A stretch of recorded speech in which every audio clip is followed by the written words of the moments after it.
بسم الله الرحمن الرحيم إن الحمد لله نحمده ونستعينه ونعوذ بالله من شرور أنفسنا ومن سيئات أعمالنا من يهده الله فلا مضل له ومن يضلل فلن تجد له وليا مرشدا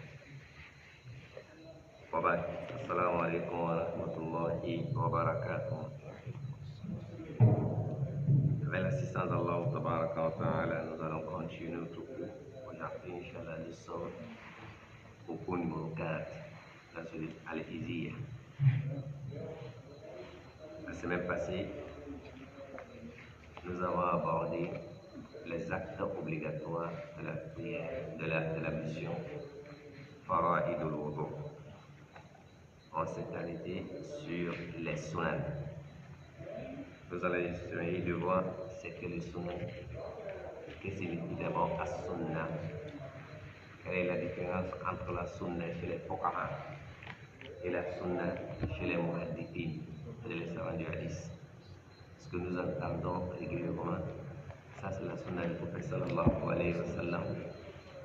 Et on nous parle de la sunna dans la prière, la sunna du jeûne, la sunna du tayammum. Disons d'abord ce que le chef rahimahullah a dit. Wa sunanuhu ay wa sunanul wudu'i thamaniyatun.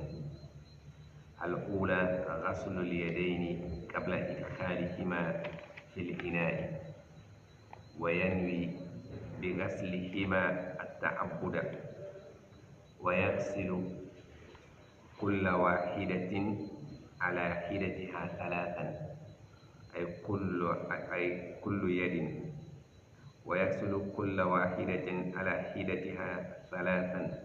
الثانية المضمضة وهي إدخال الماء في الفم ثم يخده ويمجه. الثالثة الاستنشاق وهو جذب الماء بنفسه لداخل أنفه. الرابعة الاستنثار وهو دفع الماء من الأنف بنفسه مع جعل السبابة والإبهام من يده اليسرى على أنفه.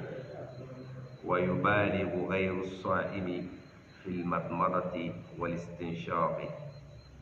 والأفضل أن يتمضمض بثلاث غرفات ثم يستنشق بثلاث غرفات. Inch'Allah, on va essayer de tourner autour de ces quatre sunan mentionnés. L'auteur nous a fait comprendre que les sunan de la prière de l'ablution au wudu sont au nombre de 8.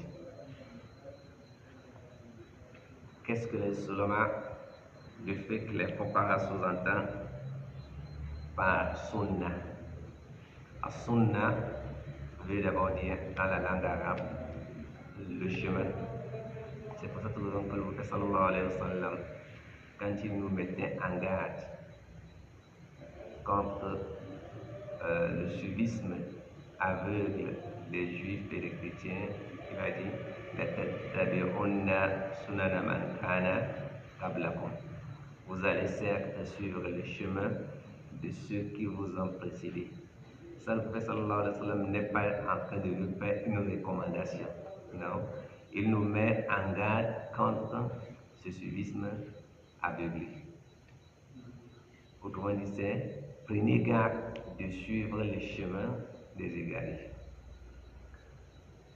Lorsque on parle de sunna, chez les savants du hadith d'abord, qu'est-ce que la sunna? Chez les savants du hadith, al-muhaddithun, la sunna pour eux c'est l'ensemble des actions, des paroles et des approbations et des qualités du prophète sallallahu alayhi wa sallam. Il y a ce qu'on appelle la sunna qawliya, c'est-à-dire la sunna qui a été prononcée par le prophète Muhammad sallallahu alayhi wa sallam.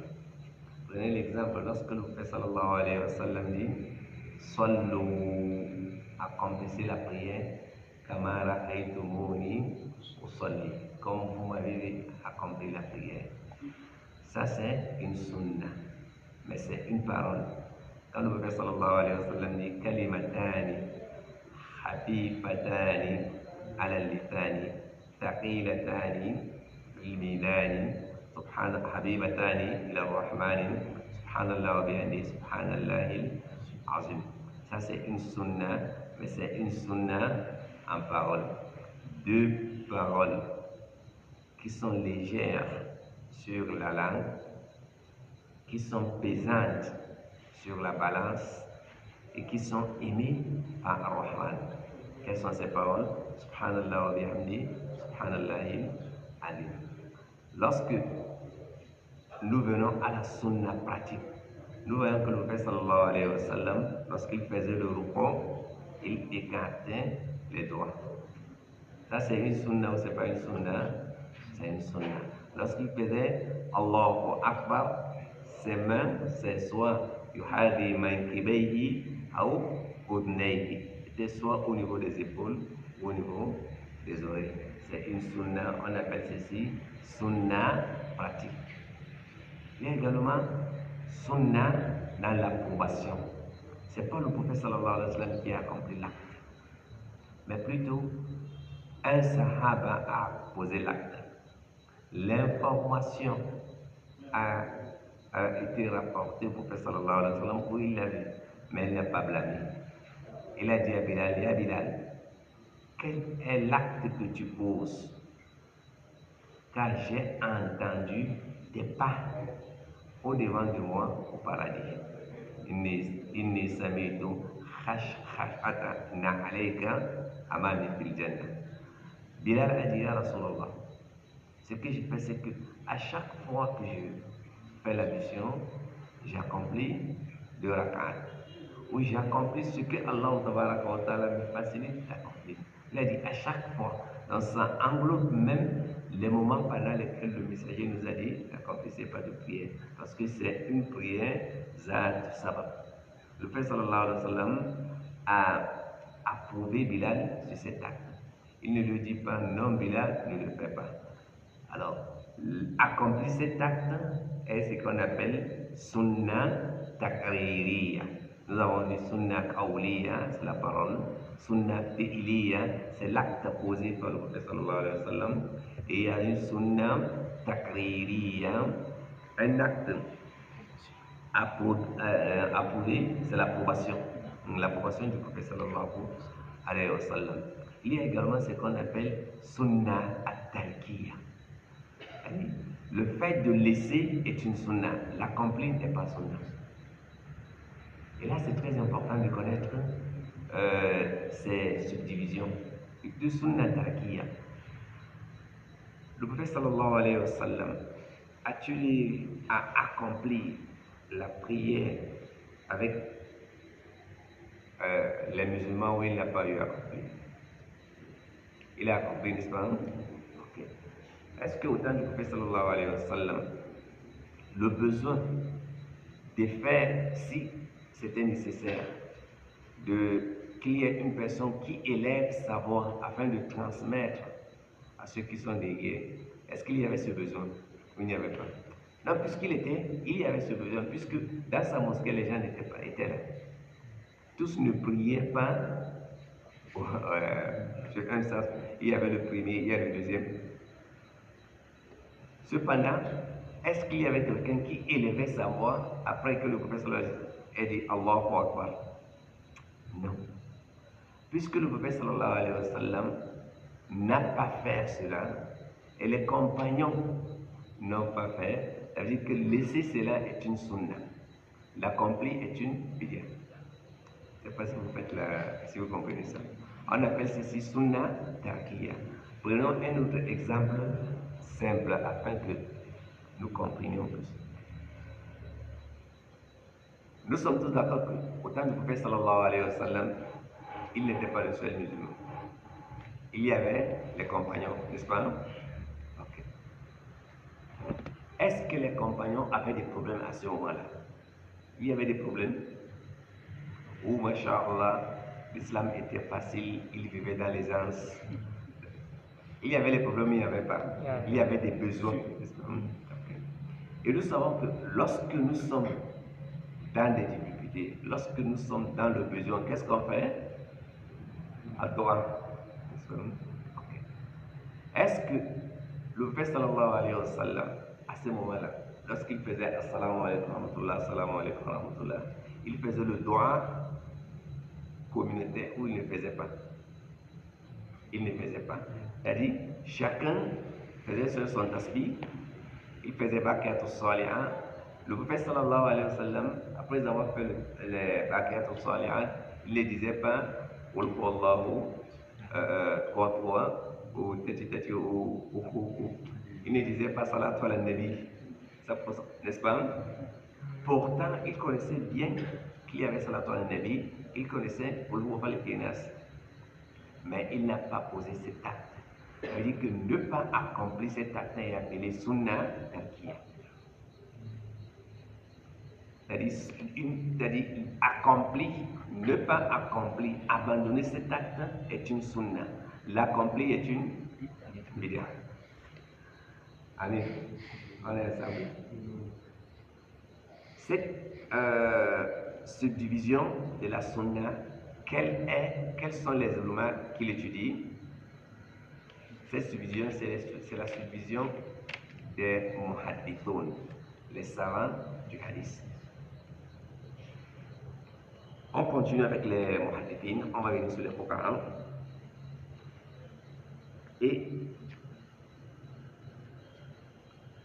il étudie également la qualité du prophète sallallahu alayhi wa sallam, que ce soit la qualité morale ou la qualité physique. Ça fait partie de la sunna. Le prophète sallallahu alayhi wa sallam, il a dit Al-Khulliha Kassou Al-Shawari. Il dit tailler les moustaches et laisser pousser la barbe. Donc, laisser pousser la barbe, c'est une qualité physique du prophète sallallahu alayhi wa sallam, n'est-ce pas? Limiter dans cette qualité physique, c'est une sunna. Ne pas limiter, c'est le contraire de la sunna.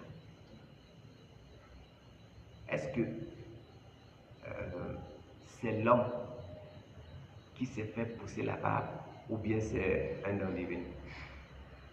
C'est-à-dire, c'est toi qui te fais pousser la barbe parce que tu veux, ou bien c'est l'homme qui te donne? C'est l'homme qui te donne. Donc, lorsqu'Allah te gratifie de cette sunna, il faut la vivifier. Mais si Allah ne t'a pas donné, il n'y a pas de problème. La façon dont il s'habillait également, c'est une sunna. Là, ce n'est plus une qualité physique, mais plutôt une qualité comportementale. Nous avons vu que ça fait partie de la sunna du prophète sallallahu alayhi wa sallam. Lorsque je veux me vêtir, je commence par quel côté? Le doigt. Lorsque je veux me dévêtir, je commence par quel côté? Par le côté gauche. Ça, c'est la sunna. Quel est le but des muhaddisines dans ces études? Ils étudient tout cela afin d'authentifier ce qui est attribué au prophète sallallahu alayhi wa sallam ou d'invalider. C'est pour ça que vous comprenez qu'il y a un hadith sahih, un hadith da'if, un hadith mawdou. Leur objectif, c'est préserver tout ce qui est attribué au prophète Muhammad sallallahu alayhi wa sallam. Cette sunna qui a été définie chez les muhaddithun est une source de législation. C'est une source de référence. Lorsque on dit sunna chez les muhaddithun, c'est une référence. Au contraire de fuqaha. La sunna chez les fuqaha, c'est quoi? La sunna auprès de fuqaha, sont des actes souhaitables, sont des pratiques recommandées. Ce sont des pratiques recommandées. C'est pour cette raison que vous allez voir. Pour les fuqaha, ils ne sont pas tous unanimes sur un point qu'ils ont appelé sunna. Dans une école, vous pouvez constater que, comme notre école, on te dit que le fait de gargariser la bouche, c'est une sunna, n'est-ce pas? Or, dans une autre école, ce n'est pas une sunna, c'est un wajib. C'est un wajib. Donc, ce sont des actes recommandés. Donc, lorsqu'on délaisse, lorsqu'on omet, cela n'invalide pas l'acte. Une personne qui omet de gargariser la bouche, elle a oublié, elle n'a pas gargarisé la bouche, elle est allée accomplir la prière. Est-ce que la prière sera répétée? Non. Selon l'école malikite, c'est une sunna, la prière ne sera pas faite. Mais dans l'école qui considère cela comme étant wajib, la prière sera faite. Mais tous sont unanimes. Si on ne lave pas le visage, on oublie, on accomplit la prière. Est-ce que la prière sera faite? Oui, parce que le visage, c'est fat. Ça, c'est d'une manière très ramassée, la différence entre la sunna, entre le fuqaha et muhaddithun. Alors l'auteur, rahimahullah, il dit au sunanu samaniya, les sunna, c'est-à-dire les pratiques recommandées dans l'ablution sont au nombre de 8. Ils sont combien? 8. Le premier, ghaslul yadayni, c'est laver les mains avant de les plonger dans le récipient. Le prophète sallallahu alayhi wa sallam, il nous a dit ça, c'est un hadith rapporté par Bukhari et Muslim. قال النبي صلى الله عليه وسلم إذا استيقظ أحدكم من نومه فلا يغمس يده في الإناء حتى يغسلها ثلاثا فإن أحدكم لا يدري أين باتت يده. Lorsque l'un de vous se réveille du sommeil, de son sommeil, mais ce sommeil, c'est bata, de la nuit, alors qu'il n'introduise point, qu'il n'introduise pas sa main dans le récipient jusqu'à ce qu'il lave cela trois fois. Le col malikite te dit, oui, tu dois laver la main trois fois. Mais pour eux, il n'y a pas de cause. Ils n'ont pas trouvé de motif. Ils disent que même si la main est propre, même si j'ai encore l'ablution et que je veux renouveler l'ablution, alors je suis appelé à laver la main trois fois avant d'introduire si le récipient est ouvert. Mais si ce n'est pas ouvert, cette question ne se pose pas. Pourquoi est-ce qu'on lave? Le col de Imam Ahmad bin Hanbal, ils disent que c'est obligatoire de laver lorsqu'on se réveille d'un sommeil nocturne. C'est obligatoire. Mais le col malikite dit, et donc le col Hanafi dit que c'est obligatoire parce que le prophète sallallahu alayhi wa sallam a dit فَإِنَّ أَحْدَكُمْ لَا يَدْرِي أَيْنَ بَاتَتْ يَدُهُ. Il ne sait pas où est-ce que sa main a passé. Il doit obligatoirement laver. Pour eux, c'est seulement le sommeil de nuit. Donc, quand tu es propre, tu veux faire l'ablution, tu n'as pas besoin de respecter cela. Mais le col malikite dit non, ce ta'abbud, ce n'est pas adoration, comme va le dire le chef. Il dit Al-Oula, ghaslul yadayni qabla idkhalihima fil ina'i. Laver les mains avant de les introduire dans le récipient.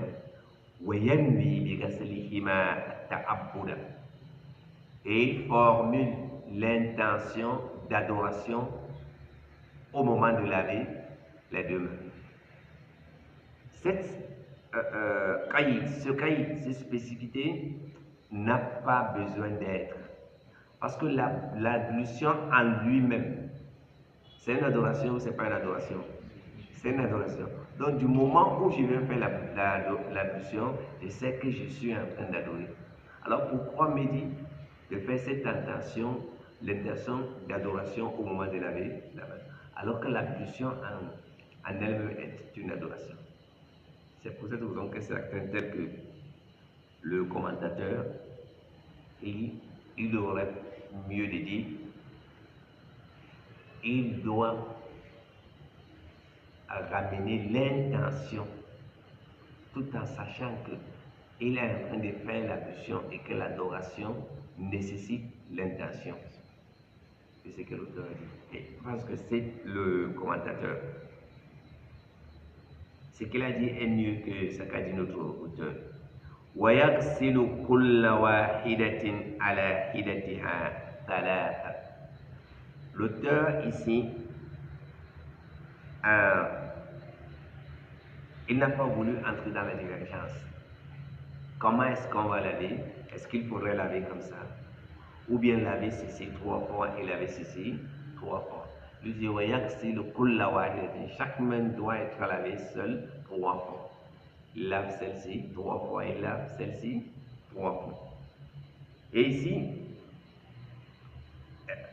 j'ai essayé de jeter un coup d'œil dans d'autres sources de référence, telles que Imam al-Badi, il a commenté mon temps. L'auteur Al-Qarafi, dans son livre Al-Zakhir al-Fiqhiyya, il a rapporté la parole d'Imam al-Badi. Il dit قال صاحب المنتقى روى أشحب عن مالك أنه يستحب أن يفرغ على اليمين فيغسلها ثم يدخلها في إنائه ثم يصب على اليسرى.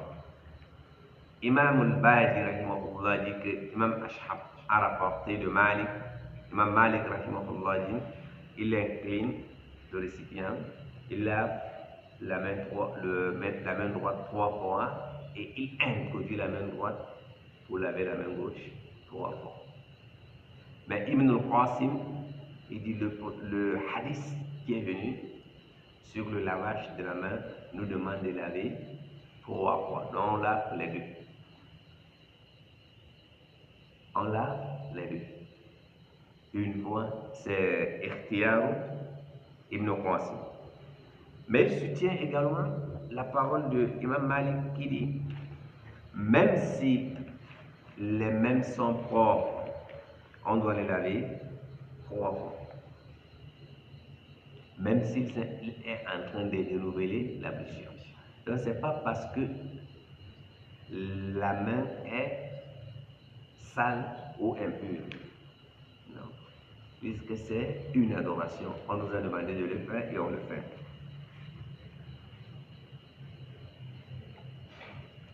ويغسل كل واحدة منهما ويغسل كل واحدة على حدتها ثلاثة. C'est qu'il va laver chaque main 3 fois. Là, la main droite 3 fois, la main gauche 3 fois. Mais revenons, prenons les sources ici, prenons plutôt la parole de Ibn al-Qasim, parce que le hadith, c'est ce que le hadith nous a dit, qu'il lave ses 2 mains 3 fois, c'est mieux. Afania. La deuxième sunna, c'est al-matmadatu, le rinçage de la bouche. Matmadatu, une personne qui prend l'eau et qui verse à la bouche, et puis il reverse, n'a pas fait al-matmadatu. Il pourrait gargariser. C'est introduire de l'eau dans la bouche, puis gargariser la bouche. Wa huwa idkhalul ma'i fil fami. Al-matmada, c'est idkhalul ma'i fil fami. C'est introduire de l'eau dans la bouche. Summa yukhathiduhu, et il gargarise, il secoue à l'intérieur. Wa yamudduhu, il verse. C'est ce qu'on appelle al-matmada. Dans notre école, c'est sunna. Le Prophète sallallahu alayhi wa sallam, dans un hadith qui a été rapporté par Abu Huraira, le hadith d'Abu Huraira radiallahu anhu, et qui a été rapporté par Imam al-Bukhari, même Imam Malik l'a rapporté dans le Muwatta. Man tawadda'a falyastantir wa man istajmara falyutir. Et Imam Malik a rapporté ce hadith juste après avoir rapporté le hadith d'Abu Huraira qui nous montre que le prophète sallallahu alayhi wa sallam, à chaque fois qu'il faisait l'ablution, il gargarisait la bouche et il aspirait et rejetait. Afin de nous montrer que le prophète sallallahu alayhi wa sallam, non seulement il a pratiqué cette sunna, mais également il a ordonné par la bouche. C'est pour cette raison que Ibn al-Arabi, dans son livre Al-Qabas, il dit عقب مالك بحديث أبي هريرة ليبين تأكيد المضمضة والاستنشاق وأن النبي صلى الله عليه وسلم كما فعلهما فعلا كذلك أمر بهما قولا. Imam Malik, après avoir rapporté le hadith d'Abu Huraira, Man tawadda falyastanthir, il a ramené un autre hadith d'Abu Huraira qui confirme que le prophète sallallahu alayhi wa sallam faisait cet acte afin de nous montrer que c'est une sunna très importante. Le prophète sallallahu alayhi wa sallam l'a pratiqué et il a recommandé. ثم يحتل ويمد الثالثة الاستنشاق. Le troisième c'est al-istinshaq. C'est aspirer de l'eau par les narines afin que cela entre dans les narines.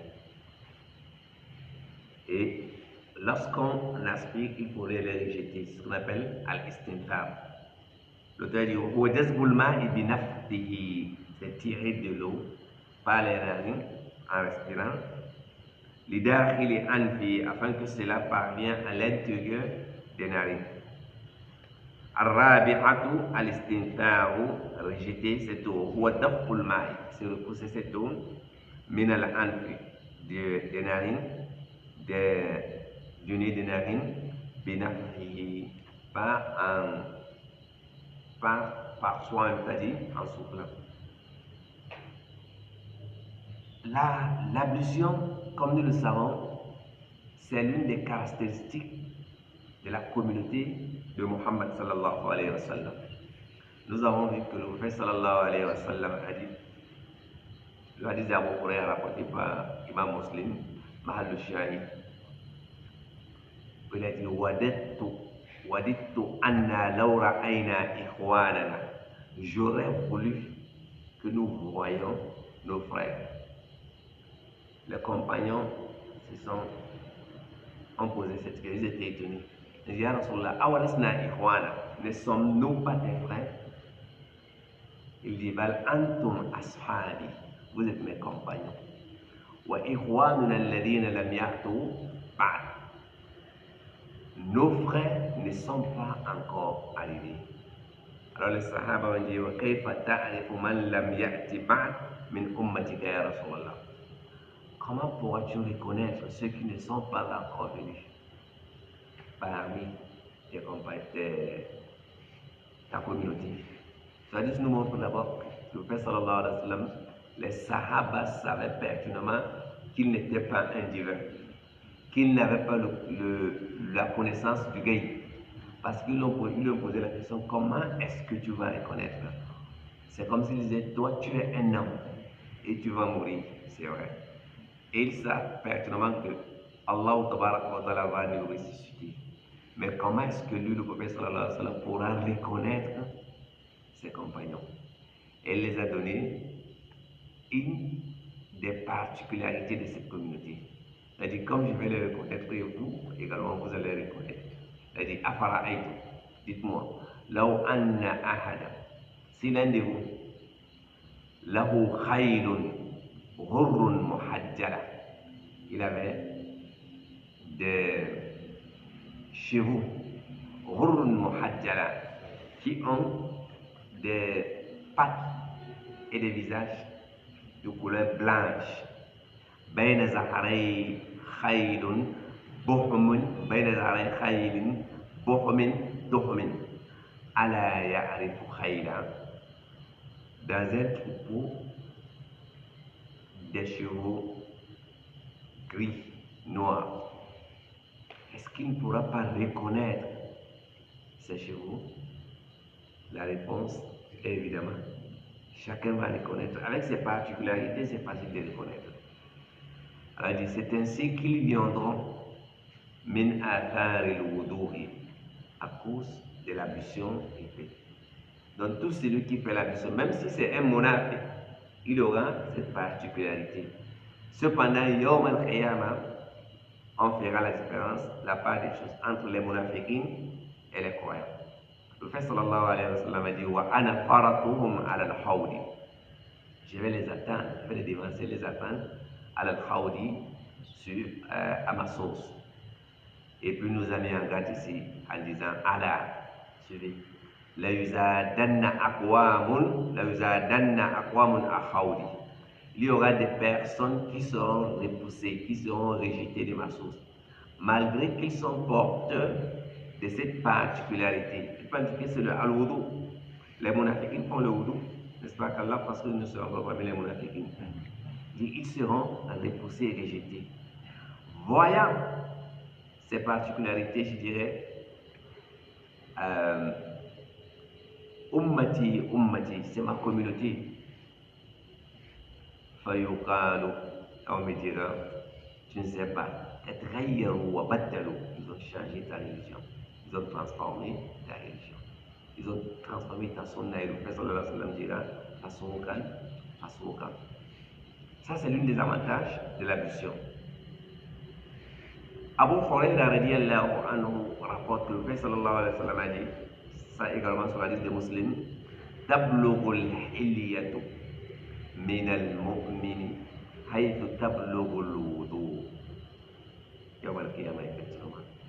Dit la parure du croyant arrivera là où les ablutions arrivent Yawm al-qiyamah.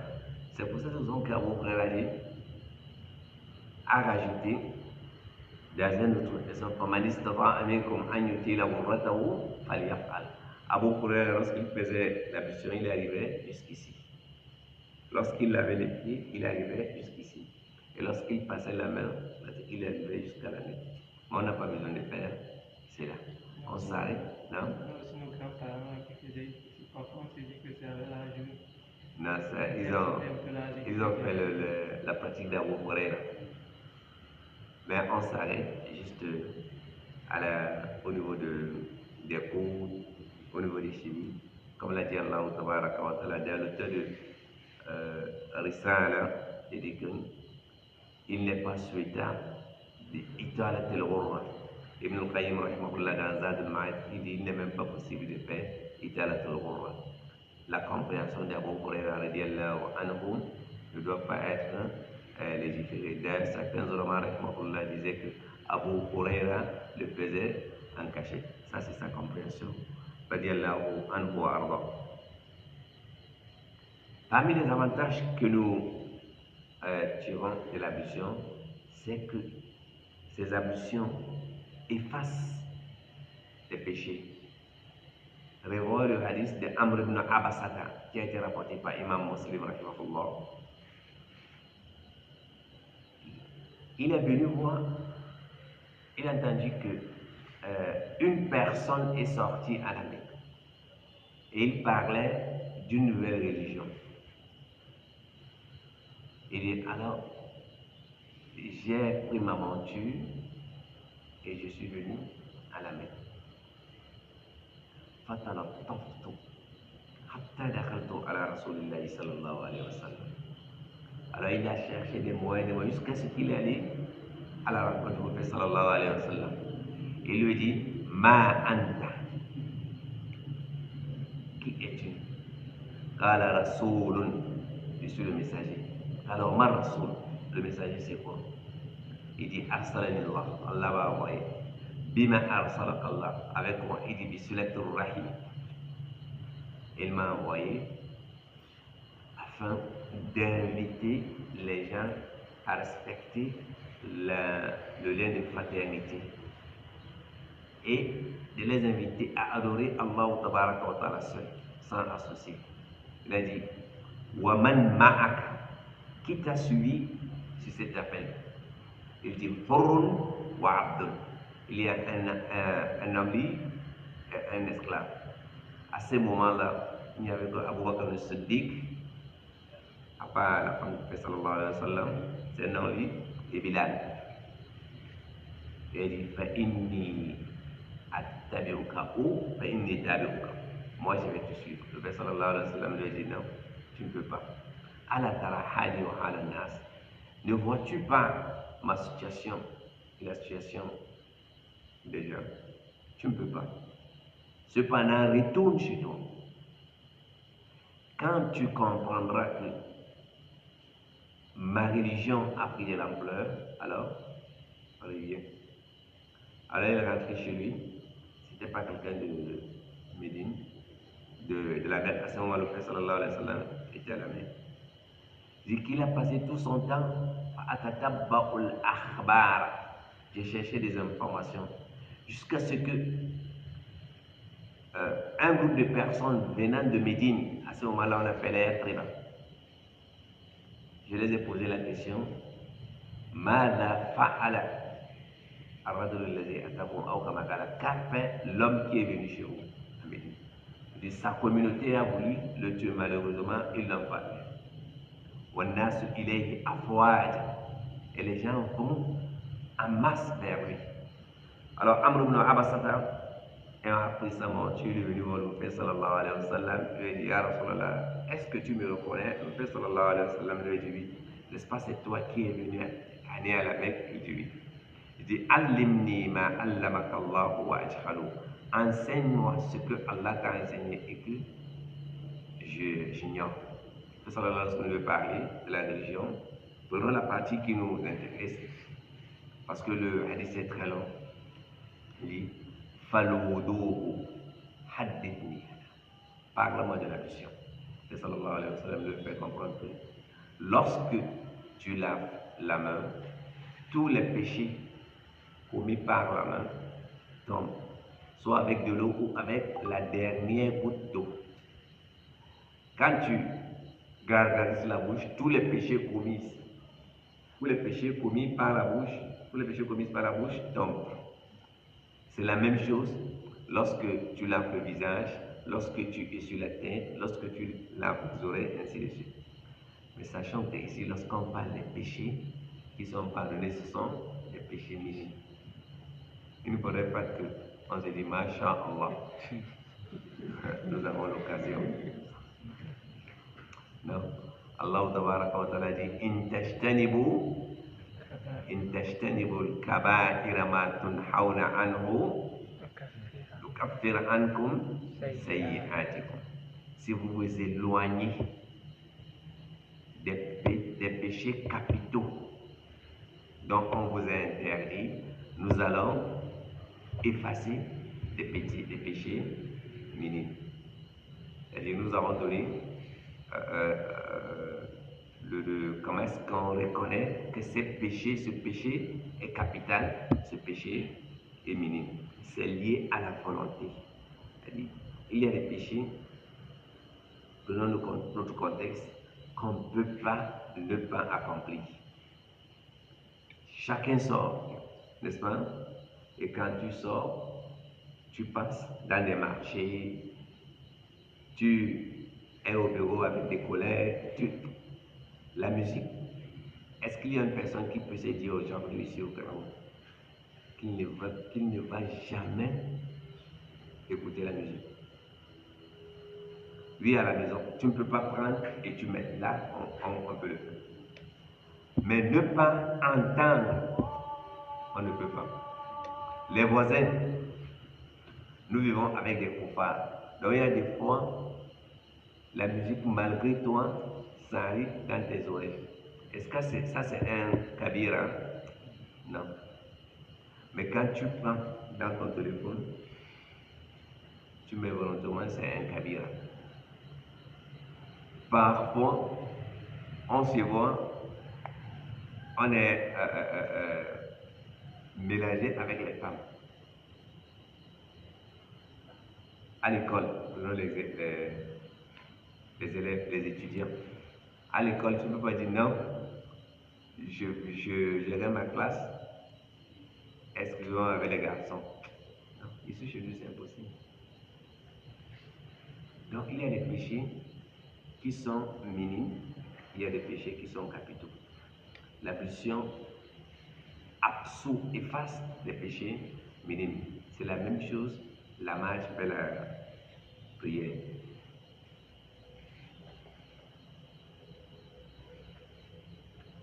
Parmi les avantages que nous tirons de l'ablution, comme le rapport de l'hadith de Ousmane, radiallahu anhu, il a demandé à ce qu'on lui donne le récipient, il a fait l'ablution, il a fini, et il s'est levé, il a accompli 2 rak'at. Il dit, j'ai entendu le prophète sallallahu alayhi wa sallam dire, quiconque accomplit l'ablution comme je l'ai accompli. Et à la fin, il accomplit 2 rak'at sans avoir des pensées, c'est-à-dire sans se laisser entraîner par des pensées, c'est-à-dire il est concentré dans la prière. C'est difficile qu'on puisse prier sans qu'on ne soit de temps à autre un peu hors de la prière, n'est-ce pas, Amir? C'est-à-dire, on est en train de prier, Allahu Akbar, on ne pense à rien. C'est à ce moment-là que Shaitan nous dit, rappelle-toi de tel. Alors on se bat pour repousser ces genres de pensées. Si on a compris la prière, après avoir accompli l'ablution, on fait 2 rak'at. Ousmane ibn Affan radiallahu anhu dit que le messager d'Allah a dit, nous avons des péchés qui sont effacés. Vous voyez donc, l'ablution, c'est quelque chose d'important. Nous devons chercher, faire l'effort à être toujours en état de pureté avec l'ablution. الرابعة والاستنشاق وهو دفع الماء من الأنف بنفسه مع جعل السبابة والإبهام. Lorsque nous allons repousser cette eau, l'auteur nous dit جعل السبابة. C'est ça, السبابة, l'index, n'est-ce pas? Et al-ibham, le pouce. Min yadihi al-yusra, de la main gauche. À la anfi, ça c'est lorsqu'on rejette cette eau, c'est une sunna. وَيُبَالِغُ غَيْرُ السَّائِمِ فِي الْمَضْمَضَةِ وَالْإِسْتِنْشَاقِ. Celui qui n'est pas en état de jeûne, il faudrait qu'il gargarise bien la bouche, qu'il mette suffisamment d'eau, même s'il avale, il n'y a pas de problème. Mais s'il est en état de jeûne, non, il faudrait qu'il prenne des précautions. Tu peux vouloir mettre beaucoup d'eau et puis ça reste. Également lorsqu'on aspire. Mais parfois lorsque tu tires fortement l'eau, tu as des douleurs, et c'est pas au niveau des narines. Là également, il ne faut pas le faire. Ma anzalna alayka al-Qur'ana litashqa.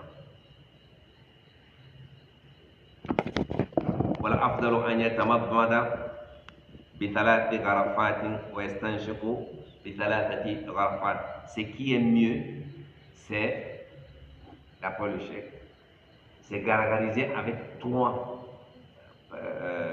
fusées, c'est-à-dire plus une fois, 2 fois 3, et il aspire 3 fois. Mais lorsque nous prenons le hadith de Osman, il nous a fait comprendre que le prophète sallallahu alayhi wa sallam a mélangé à la fois, il gargarise, il respire, il aspire et il rejette. Il fait également. C'est-à-dire, il a fait 3, il a répété l'acte 3 fois, mais les 2 n'étaient pas séparés.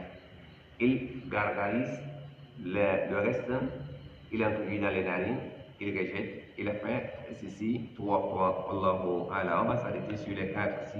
Inch'Allah, si Allah va nous permettre de faire longtemps, la semaine prochaine, nous allons continuer. Inch'Allah, on laisse l'occasion de.